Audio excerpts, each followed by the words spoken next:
Howdy neighbors, and welcome today to Cedar Creek Homestead, here for another episode of Porch Talk, where I sit on the porch here and just discuss the current goings-on of life. And today's subject's going to be my top 7 things to be prepared for, the 7 things to prep for, however you want to say it. And I just want to say before we get started, if you're not a subscriber, if you'd subscribe to our channel, would really help us out. We've had quite a few new subscribers, and we want to say howdy and thank you to all of you. Also, if you have a comment, we'd always love to hear your comment. And if you'd give us a thumbs up, greatly helps our channel as well. And once you subscribe and you've hit that subscribe button, a little bell pops up. If you click on that bell, it should notify you. I know some of you are having trouble with that, but it's supposed to let you know in your notification feed there when videos have been uploaded on the channels that you select to the bell notification. But anyway, I want to say howdy and thank you for all of you. And you've had we appreciate the wonderful response and the words of encouragement and letters and emails and all that stuff. We certainly appreciate hearing from you. And so today we're going to get right on into today's topic. And I'm going to start with number 7. I've got 7 things that I feel are very important to be prepared for. Now, these don't necessarily go in order, except for my number 1, which will be the last one that I'll mention today, is to me the most important. But on the bottom of the list, not that it's the bottom of the list, number 7, not that it is the least important, but number 7 is financial. And in the time we're in today, getting your financial portfolio, your financial house in order is very important. And it's not something that just happens overnight. If you've took you years to get yourself in a mess, then it may take years to get it out. But you need to start somewhere. It's kind of scary. Sometimes it looks like folks may not have enough time with what's coming, to get prepared, and it's scary times ahead. I believe we are in going to be in some of the worst financial times we've ever had. You may make a lot of money. You may be one that brings in a 6-figure income, but it's going to cost you a lot just to survive. I seen a documentary a while back of a lady that lived in New York City, and she was a millionaire. But it was tough for her to live in a small apartment about the size of what this porch is right here. And I know you can't see it there on the camera, but not all that big of a place. Wasn't all that fancy, but to keep her standard of living up, she basically said she had to be a millionaire to live where she was living and the way she was living, which to me, we have a way better home, bigger home. Cost of living's more cheaper here, but it's coming to everywhere in America. A lot of folks are choosing to go out and get out of debt, sell their homes, buy a piece of property out somewhere. And we've had folks discuss that with us, wanting to maybe buy them a mobile home, move out in the country somewhere. And that's all good and well. And some think if they made a profit off of what they had, then they could maybe go somewhere and buy and be out of debt, or at least at a small percentage of debt. I want to explain something about debt also, is there's 2 different types of debt. It's better not to have any debt, but there's the secured debt, which is like a home or automobiles, and then you have your unsecured, which is like credit cards. I recommend you pay off your secured debt first. Try to pay your unsecured if at all possible, but it's very hard for them to really do so much to you.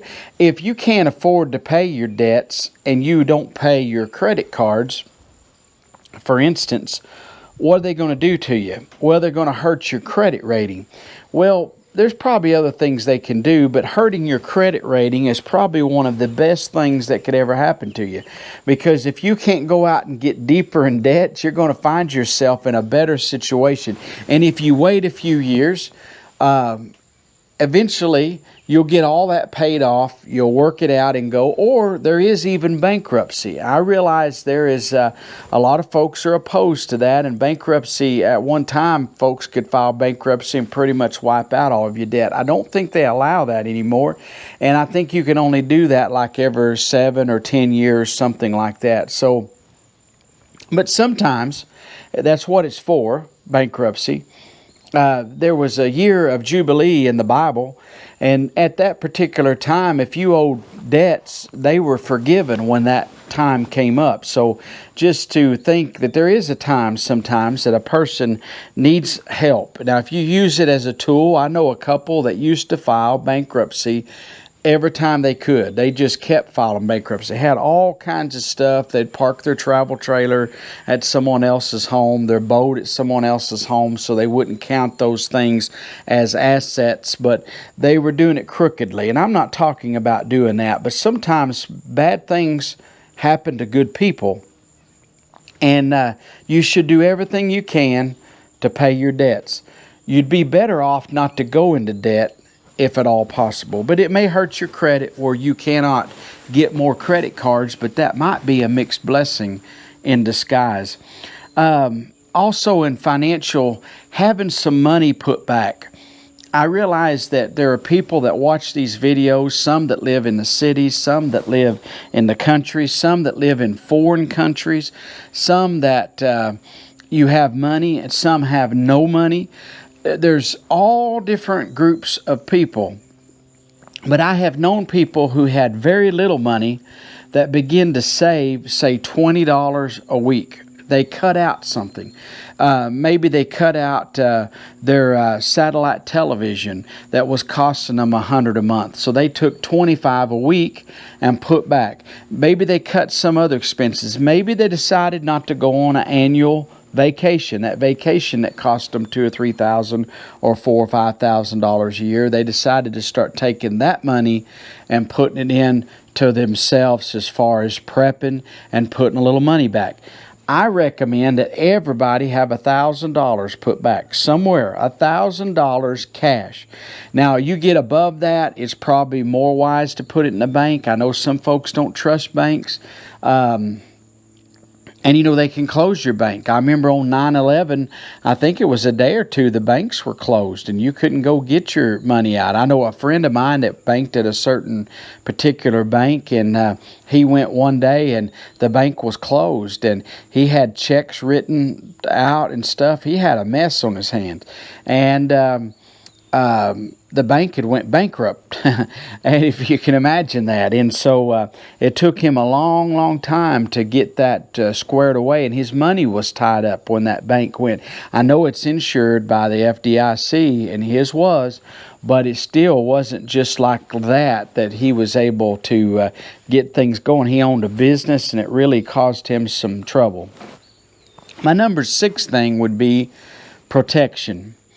And having some form of protection to protect you and yours. And I know that's very controversial, and but the fact is you need some way to protect. You've probably seen these angry mobs that are out right now.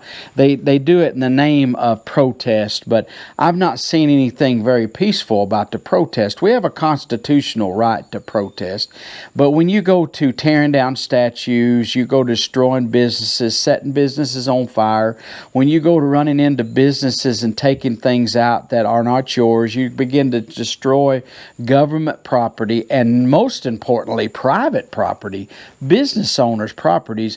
You're not protesting. You are a lowlife. That's all those folks are that do those kind of things. So when they come to your neighborhood and to your town and your place, what are you going to do? Do you have a way to protect yourself? If a real world situation hits one of these days, worse than we have it right now, and I think it's getting pretty close right now with all that's going on, there's going to be chaos. There's going to be rioting. These mobs of people are going to come out looking for food. They're going to be going places and taking food. Right now, when they should be preparing, instead of out running around like a bunch of hoodlums or chickens with their heads cut off, they ought to be preparing for what's coming. But instead of helping this situation, they're making it worse. So when this hits, you imagine how those mobs acted towards the police. And if we keep cutting back our police, right here where we live at, you rarely see a police officer. We live out in the county, so a crime is usually committed and over with before the police ever show up. You rarely see the police here. That's fine. We kind of police ourselves around here. We don't have a per se neighborhood watch exactly, but we do watch out. My dog had went up to my neighbor's house one day and laid at his door whining. My neighbor thought something was wrong, so he come down here to check on us, and he was prepared. If he would have took care if someone was doing us harm, if there's a problem. I don't know why my dog did that, but I was glad my neighbor come down. But we all around this neck of the woods right here, we keep an eye out. Everyone around here has firearms. Everyone around here is very good at using firearms. Nobody around here has shot anybody, but you may hear people in the evening target practicing in their backyard. But they are prepared should something happen. We would join together and help one another. A couple not far from here had come home and their television set was gone, and they began to notice other things were stolen. They had a security camera. Most people around here have security footage, so they looked at it real quick, and they called one of their neighbors and said, "Hey, have you seen this certain color truck that's been around here?" And he said, "Yes." He said, "I have." Said, "There's one parked right down here at so-and-so's house." So they get in their vehicles. That neighbor joins up, gets on the phone calling others. They all run down there to that house. And these same people were loading up those folks' stuff. They were gone. They were loading up things. So they all held them at gunpoint, called the 911. The sheriff's office come and arrested the bad people.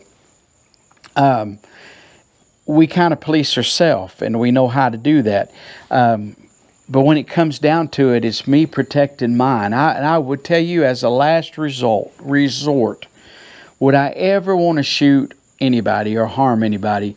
But if they were going to harm me or mine, I would definitely protect them. And I'm not saying I'm some Rambo or great person, probably could be taken out very easily, but I would do what I had to do to protect my own and my own property. I'd want to protect my property here. So having a means of protection, if that means going out and buying a handgun, around here right now, our stores are sold out. The guns are selling out. They've got limits on what guns you can buy. The ammunition is sold out.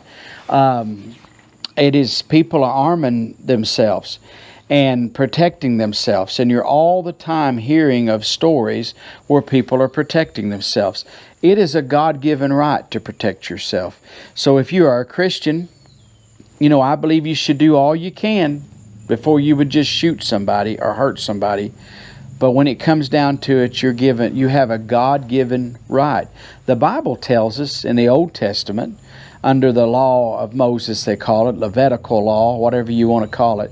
But if a person's caught breaking up your home, and they're caught in the act, what that means, they're breaking into your home. You can look it up if you got a Holy Bible, King James Bible, look it up. But if they die in the process, the owner catches them and kills them in the process, the owner cannot be held accountable. If they injure the person, then that person, the injured party, the bad guy, or woman, I guess you could say, they have to make restitution. And more than just replacement. The Bible lays it out how it's supposed to be. So you have the right to protect yourself. Now, just to go out looking to kill somebody, that's wrong. And when you shoot somebody, you're taking all they've got and all they're going to have. You're probably, if you shoot somebody in self-defense, you're probably going to have to go to court. You're liable to go to jail that night even though you're innocent.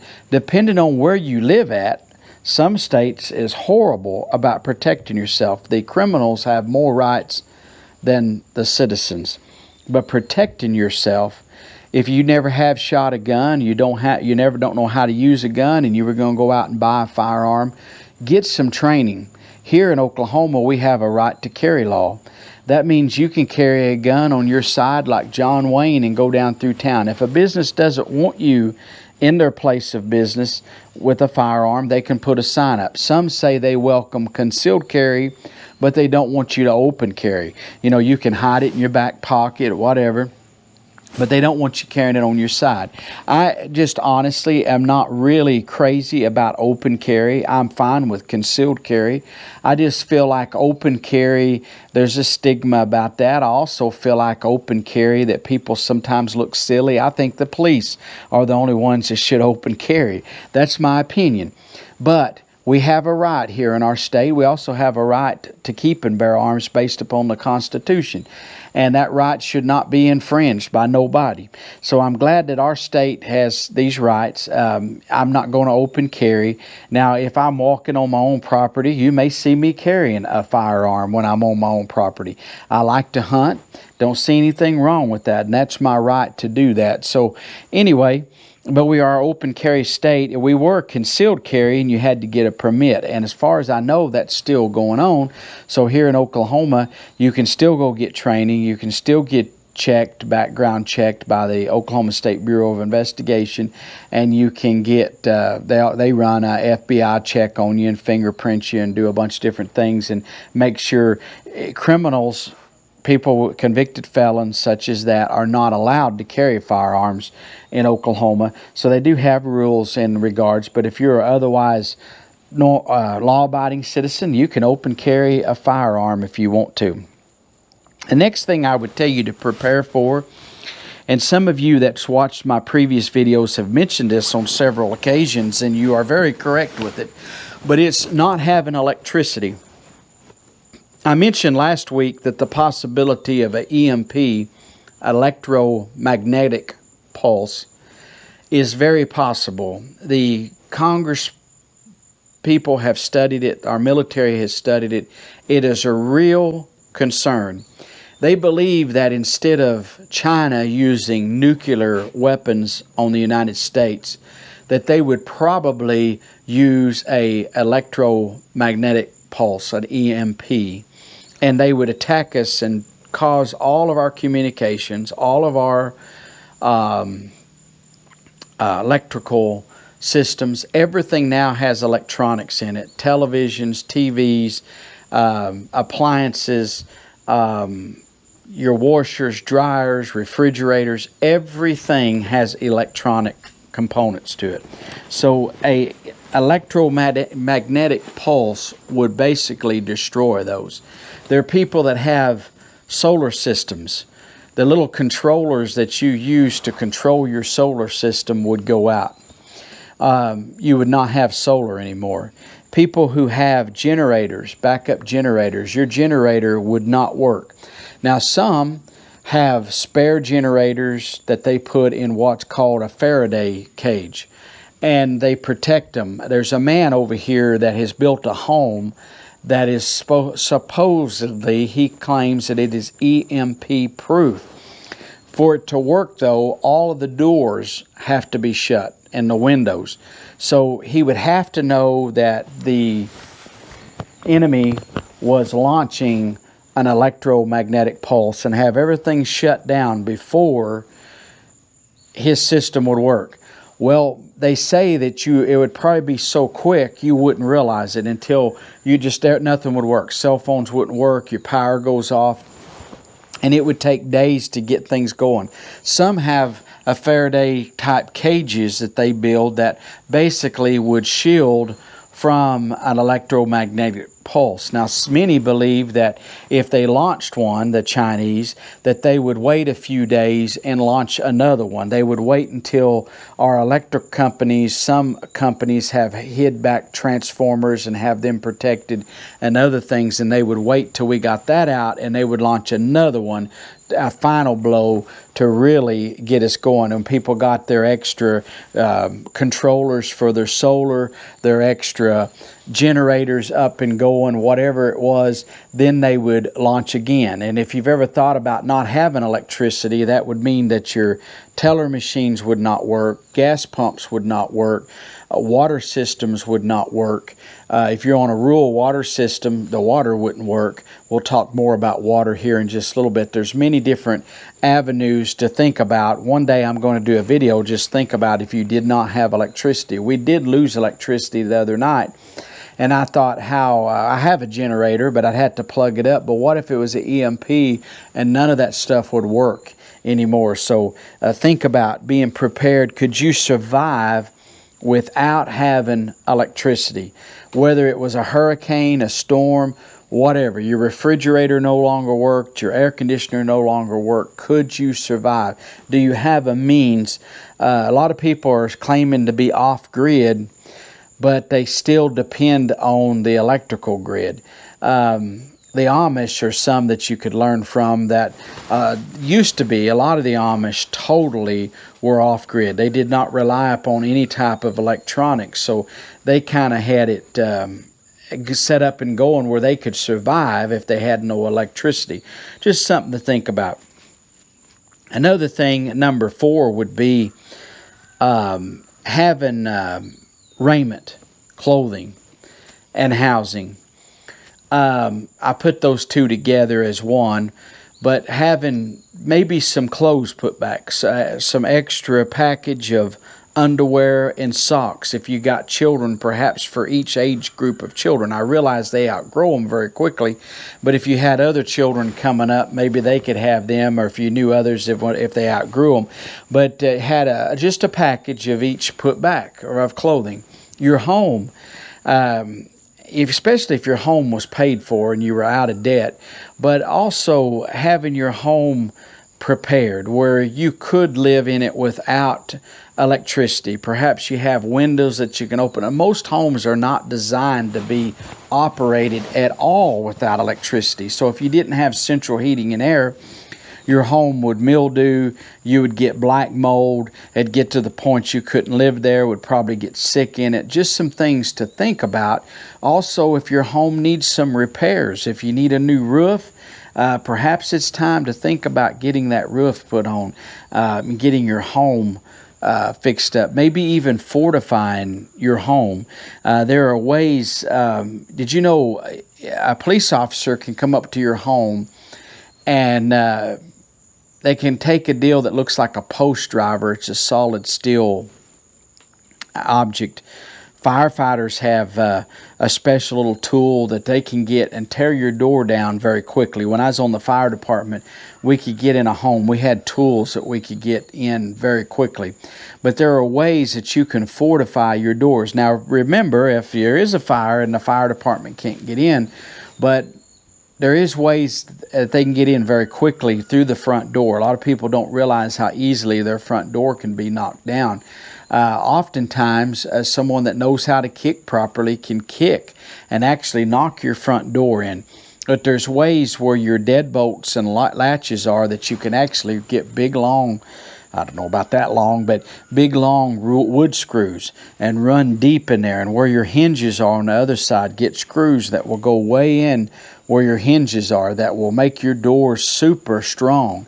And if it's dead bolted, there are even other ways that you can put things down lower on your door to prevent somebody.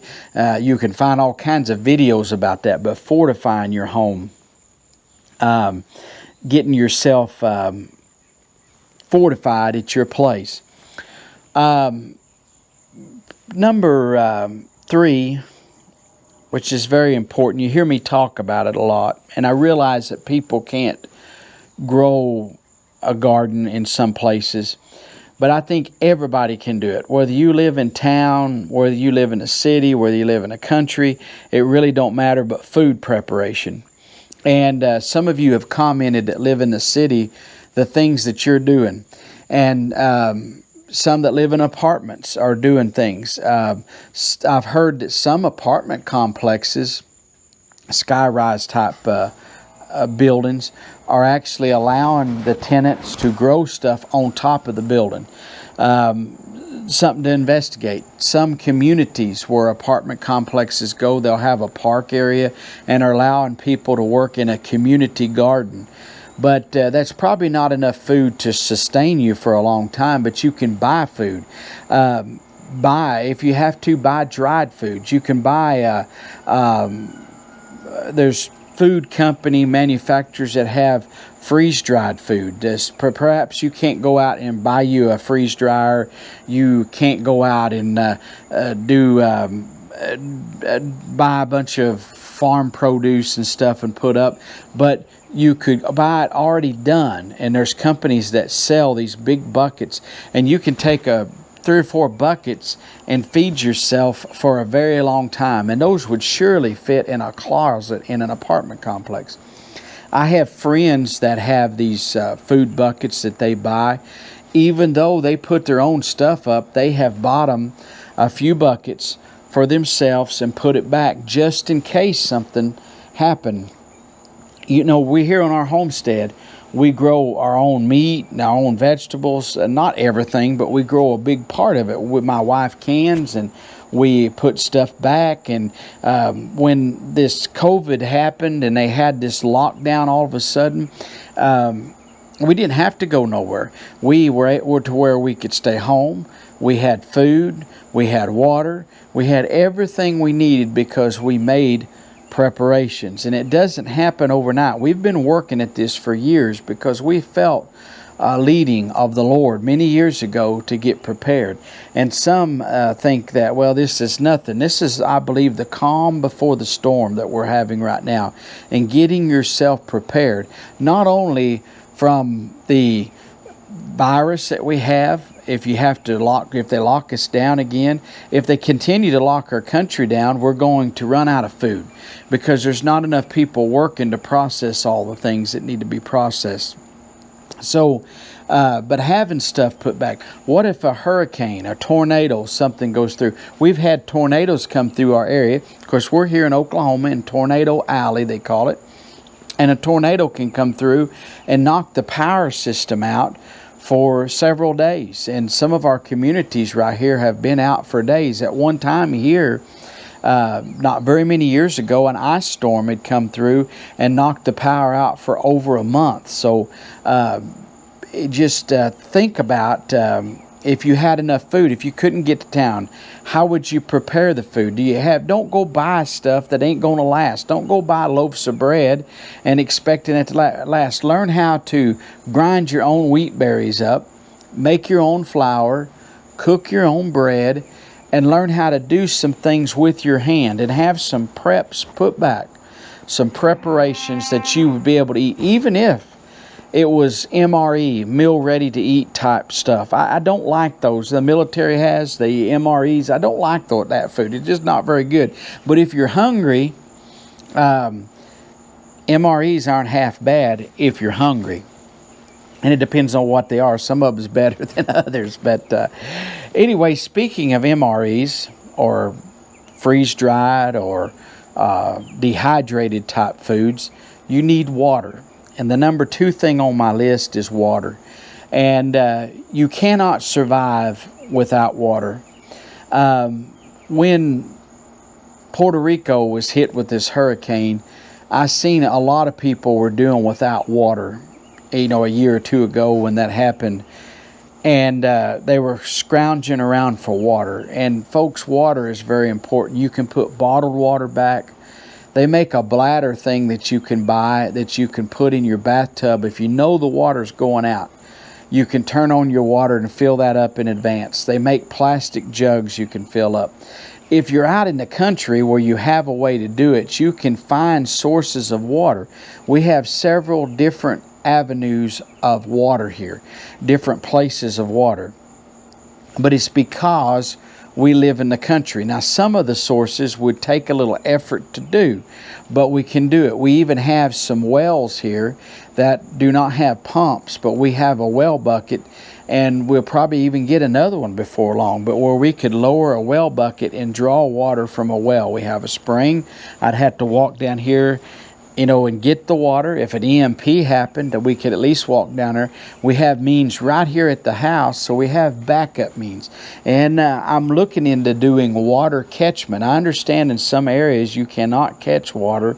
That's illegal. I can't imagine how that ever got started. That must be some kind of liberal lunatics that are running things there. But anyway, here you can catch water. If you got some tanks and want to catch the water, you can catch it. So if you have guttering on your home, lots of people around here have barrels, rain barrels set up under their guttering.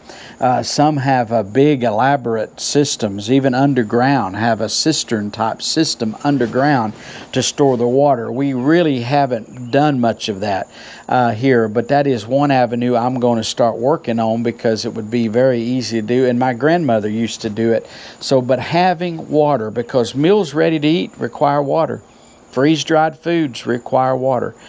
Dehydrated foods, you require water just to drink.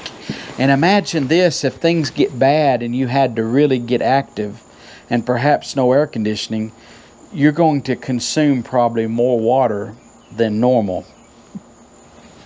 So having a source of water is very important.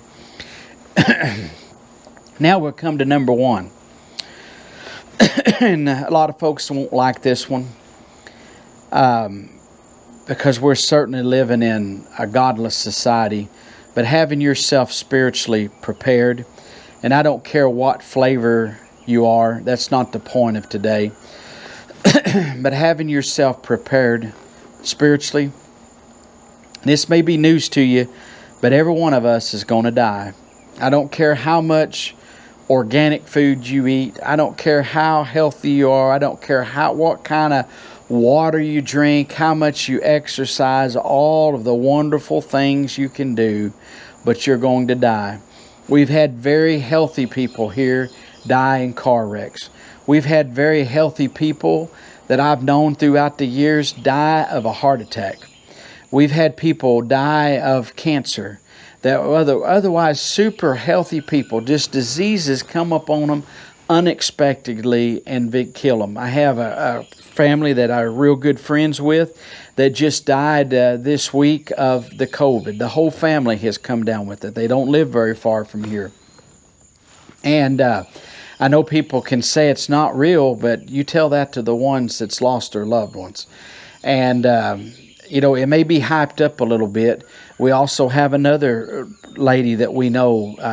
She died. She's a widow. Her husband died a few years ago. She was elderly, but she had the virus and died. Her son had it, but never actually even got sick. And he stays with her. He has a disability and was staying with his mom. But just folks, there's other people we know right here in our community. It started getting kind of thick around here. The thing I say is you're going to die. We've had far more die in car accidents. I keep mentioning this over and over. We've had more die of cancer and all of the things than we have had of this COVID. But they are dying of this COVID. We're all going to die. The Bible says it's appointed unto man once to die, and in the judgment. You are going to die. So it's best to make preparations. I'm a Christian. I believe the way that by accepting Jesus Christ as my Lord and Savior, I have eternal life. I base my life off of a scripture in the Bible that's John 3:16. For God so loved the world that He gave His only begotten Son, that whosoever believeth in Him should not perish, but have everlasting life. And you may base yours off something else, but having yourself spiritually prepared. And I believe because I have a relationship with Jesus Christ, that He saved my soul, forgive me of my sins. I've accepted Him. I live for Him to the best of my ability. Never saying I'm perfect, but to do the best I can to live for Jesus. And I believe because of that relationship and what He did for me by dying on the cross for my sins, I believe that I'm going to have life everlasting. If I die, I get the virus and I die. If I die of a car wreck, if someone shoots me, robs me, kills me, whatever other means there might be, I believe that I will continue living. I believe that I'm going to a place of paradise. I believe God has prepared a place. The Bible says, eye hath not seen and ear hath not heard what God's prepared for them that love Him. And I'm going to tell you something. We can't even start. I've got quite the imagination, and I can't even start to understand and describe what God's prepared for me. But I know that I'm going to die one day. I'm getting older. If nothing else, old age is going to catch up with me. And so being prepared to go at any time, no matter what happens. And I think being spiritually prepared is the number one, most important thing. It don't matter who wins the next election. It don't matter if they find a cure for COVID. It doesn't matter all these other things. If you aren't ready to die, you're going to be caught unaware one day. We've known people that just like that were dead. A man was up here one day on the mountain up here getting rocks, was rocking his home, thought he was healthy. Been over to pick up a rock that he was loading up in his truck, and the ones that was with him said he just fell on over, dead of a heart attack. Another man I know was up here hunting, had went hunting with his son. It's been a few years back, got in his vehicle, and he was driving, and he just slumped over on the steering wheel, and his son grabbed a hold of the steering wheel and steered it to a position where they could stop there on the road, and his dad was dead. His dad was a Christian, and I believe he was ready to go. And if you're ready to go, I believe I'm going to heaven. I know folks don't believe that. You have other ways, whatever. But you better make sure that you know that you know. It ain't important that I know where you're headed, but it is important that I know where I am headed. And I believe I'm headed to heaven because I've made preparations. There's a lot of things in front of us here that we're facing right now. A lot of uphill climbs. And a lot of folks aren't going to survive. If we had an EMP, electromagnetic pulse, the experts say in a matter of days, there would be a big part of our population here in the United States would die, plus worldwide. But here in the United States, some of the studies they have has been staggering of the number of people that would die if an electromagnetic pulse. There is a lot of people saying there's going to be a lot of people still die of this COVID. I'm not trying to scare nobody, but just to say my number one prepping tip today is to prepare yourself spiritually. You don't have to be a great Bible study person and quote scriptures and all that, but you do have to be right with God to go to heaven. With the belief, the Christian belief that I believe, you've got to be right and be saved is what we call it, being saved or born again. So I hope you have made preparations and that you are ready. But if you aren't, just to give you a little food for thought. We may not have tomorrow. We're not promised tomorrow. I know who holds tomorrow, and that's the Lord. But, I'm not promised that. But I am promised one thing in the Bible, that I am going to die one of these days. And am I ready for that? And so without getting into a lot of more study in that, I'm going to close today's porch talk with that. But just want to encourage you. I believe that things will get better eventually if we'll hold. But I think we got some rough times ahead. I do know this, or feel this way, that if we prepare for the worst, but yet we're hoping and praying for the best, and let's say the worst doesn't come and you have some water put back, you have food put back, you've gotten out of debt, you've paid off your debts, you've gotten money put back, you've worked on your home, you've made preparations and done some really good things to help you and your family.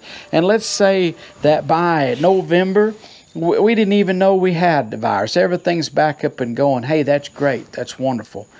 What have you lost? You've lost nothing. In fact, we enjoy this way of life. And many people, there's thousands and thousands of people that have started in this way of life. A lot of new folks that are getting in. There is a big move right now into the prepping type movement.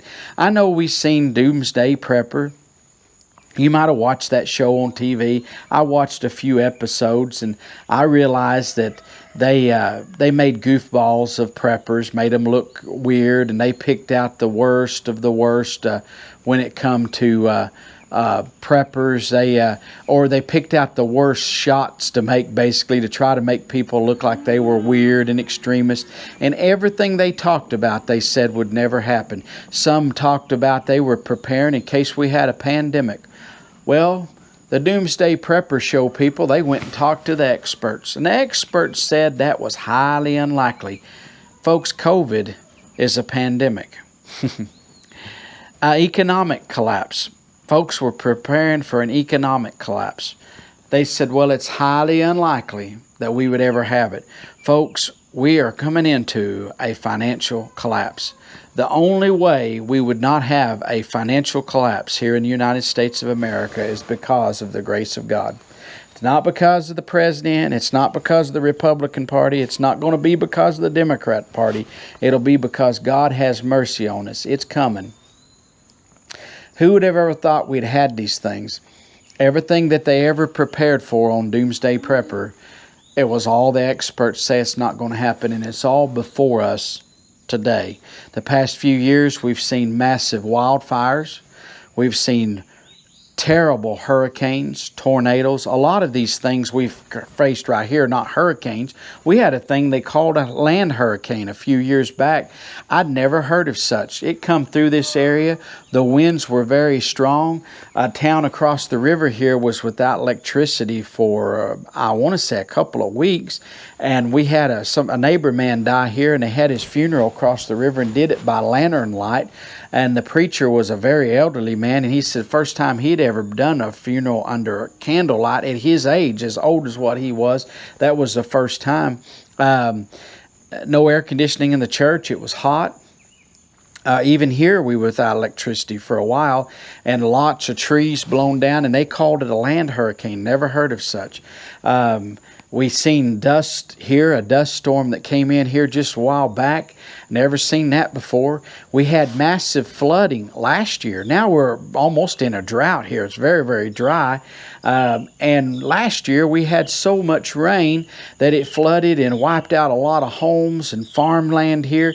We've just seen very unsettling times. Now we're seeing these riots. We've seen the civil unrest. We've seen the COVID. We've seen the financial hardships people are going through. Folks, we're going through some times, and no matter what the experts say, I can see the handwriting on the wall. And now is the time to get prepared. And I hope you are. And I say today to all of you that are watching, God bless you. And we'll see you next week. We try to air these at 7 o'clock on Tuesday nights each week, if Lord willing, and it uploads, everything works out. That's what I'm trying to do. I sure appreciate you watching today, and we're gone.